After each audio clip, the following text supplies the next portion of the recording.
Assalamualaikum warahmatullahi wabarakatuh. Ini video ketiga di perkuliahan ini dan mungkin ini video terakhir. Kalau sebelumnya sudah disampaikan mengenai bagaimana metode survei volume lalu lintas, sekarang kita survei yang kedua yaitu geometri segmen jalan. Kenapa kita sebut segmen? Karena kita perlu membaginya dalam beberapa segmen jika jalan tersebut mengalami perubahan dari karakteristik. Foto sebelah kiri itu adalah metode yang paling sederhana dan sering dilakukan. Ini dia diukur secara manual. Kalau saya saran buat teman-teman nanti kalau survei itu harus pakai meteran. Kalau untuk di jalan pakai meteran yang di sisi kiri atau di tengah gambar ini. Karena dia mempunyai panjang yang lebih dibanding meteran yang lain. Dia itu mempunyai panjang 10 meter dengan bahan yang dari plastik.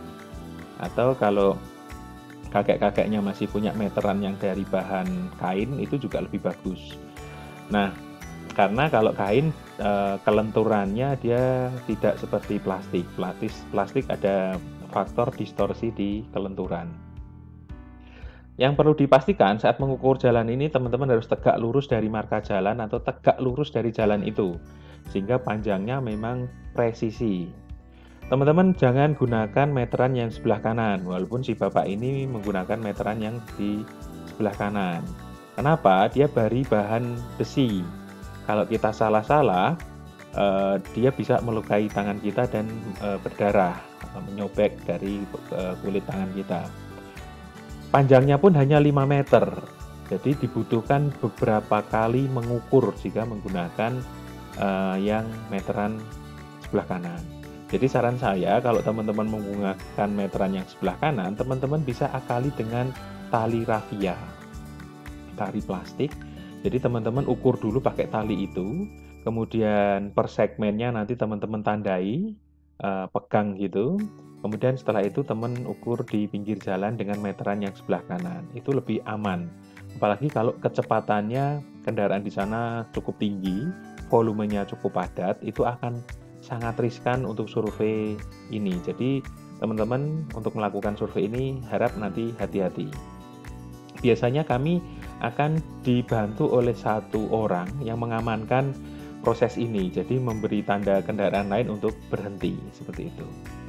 Nah, ini dulu. Sekarang kami sudah punya alat, murah sih di S Hardware. Waktu itu kami beli sekitar 100 ribuan. Sebelumnya itu kita beli di toko material, tapi bahannya memang lebih bagus, itu hampir 1 juta. Itu namanya walking meter. Penampakannya seperti ini teman-teman.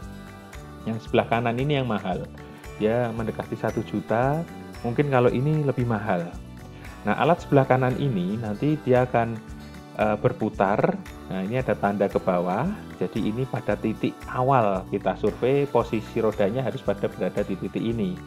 Kemudian nanti kita berjalan, di atas ini akan mencatat berapa panjangnya. Jadi teman-teman harus perhatikan kalau menggunakan alat ini harus dinolkan dulu. Kemudian saat biasanya kalau survei jalan, kita itu akan bagi beberapa segmen. Teman-teman bisa teriak ke bagian yang akan mencatat, untuk mencatat angka itu, atau setiap segmen teman-teman nolkan kembali, seperti itu. Terserah metode teman-teman yang nyaman di mana. Nah, ini foto sebelah kiri ini metodenya. Jadi ada petugas yang mencatat ya, dan mengamankan lalu lintas, ada yang mengambil jarak. Nah, jadi teman-teman harus tetap perhatikan lalu lintas ya. Ini si bapaknya melihat ke kiri karena dia di lajur sebelah kiri. Kalau sebelumnya beliaunya pasti akan tengok ke kanan. Jadi keselamatan tetap menjadi yang paling penting dalam melakukan survei lalu lintas. Syukur-syukur dilengkapi dengan peralatan lapangan yang berreflektor. Itu akan menjadi lebih bagus. Jadi walaupun nanti tugasnya sifatnya individu, untuk ke lapangan teman ajaklah teman yang lain untuk membantu proses surveinya. Dan jangan lupa didokumentasikan, difoto. Karena nanti dipresentasikan di tugas itu ada foto kondisi jalannya, keramaiannya juga terpotret, dan sebagainya, dan sebagainya. Nah, berikutnya, cara yang modern. Nah, ini yang sebelah kiri ini sebenarnya sudah banyak dilakukan sebelum teknologi yang sebelah kanan itu muncul. Teman-teman mungkin pernah melihat ada yang menggunakan alat ini di pinggir jalan, kemudian ada yang lari-lari bawa tongkat, kemudian dia akan mengukur banyak di sini. Jadi mulai dari lebar, kemiringan, dan sebagainya itu di sebelah kiri. Namun dalam survei lalu lintas, yang sebelah kiri ini jarang dipakai.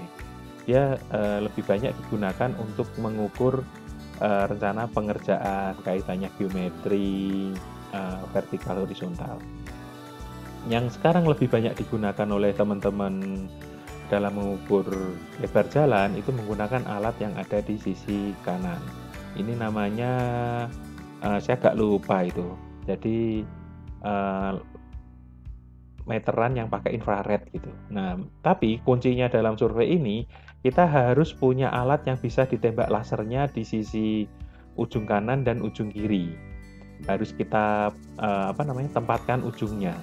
Jadi yang bawah itu nanti ada infrarednya, yang atas pun ada. Tinggal nanti kalau pembatas kanan kirinya jauh, nanti teman-teman bisa ambil di tengah. Tapi kalau ada misalkan pohon, ada tembok, teman-teman bisa tempelkan di salah satunya yang nanti infrarednya mengenai tanda yang ada di depannya.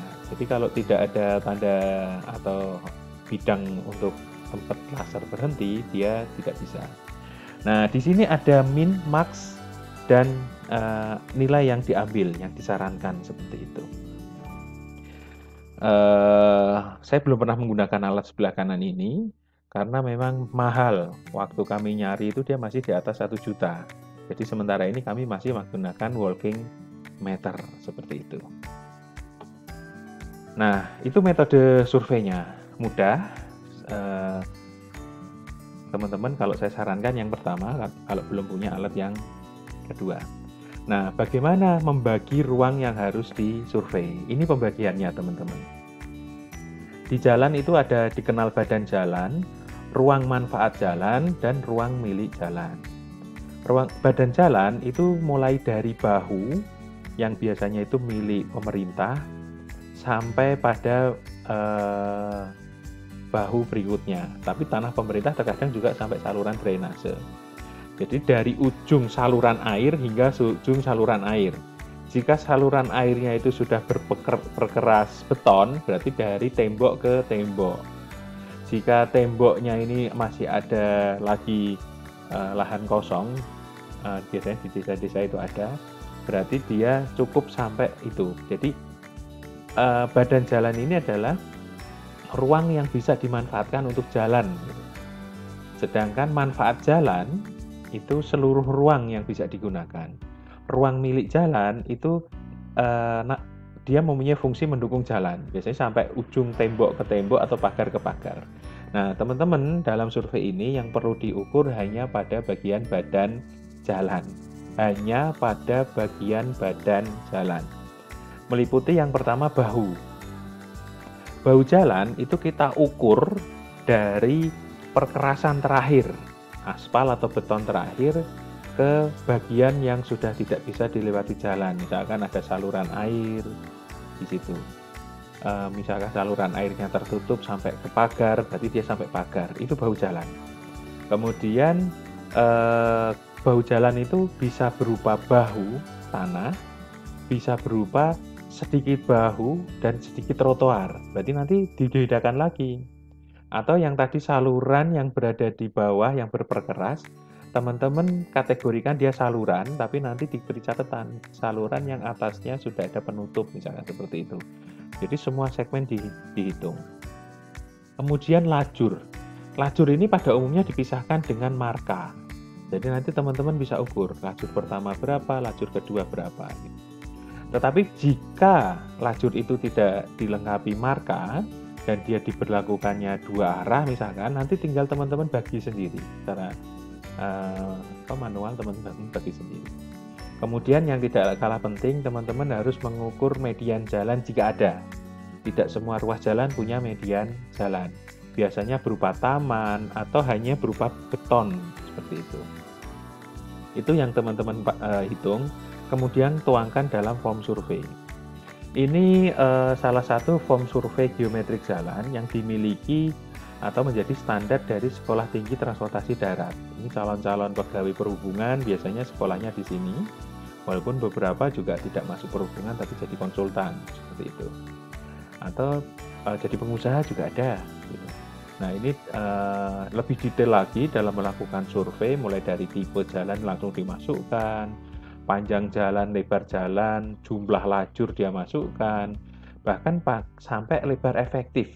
Karena gini, jalan itu ada yang kanan kirinya memang clearance, ada yang ada mobil suka parkir. Nah itu harus kita kurangi, hanya lebar efektifnya yang kita hitung.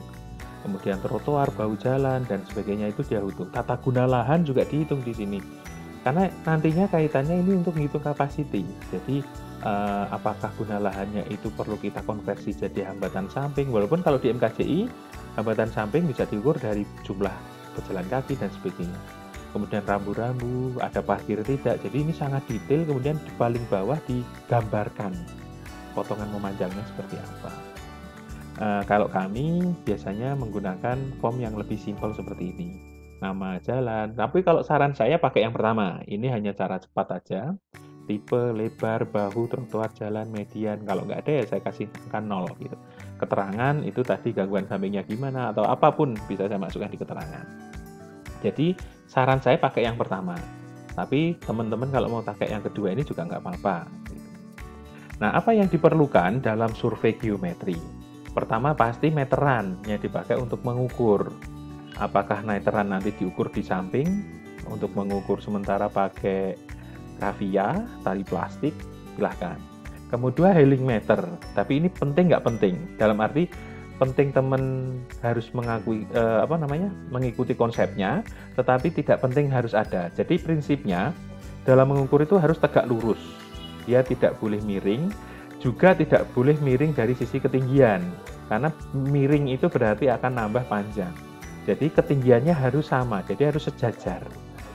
Kemudian form survei, alat tulis dan papan untuk menulis seperti yang pertama.